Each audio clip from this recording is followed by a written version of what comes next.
ఏంటి వదినమ్మా, ఇలా సడన్గా వచ్చారు? ఏదైనా మాట్లాడాలా?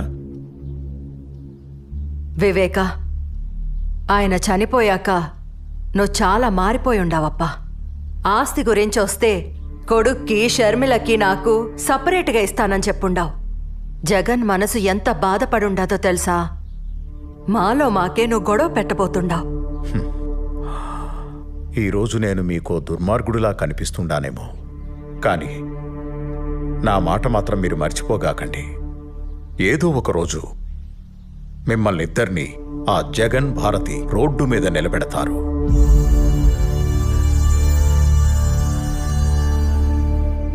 అప్పుడు తెలుస్తుంది మీకు ఈ వివేక మాట విలువ.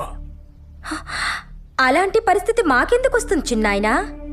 లేనిపోని భయాలు ఎందుకు పెడుతున్నారు మాకు? పార్టీలోకి రా చిన్నాయనా.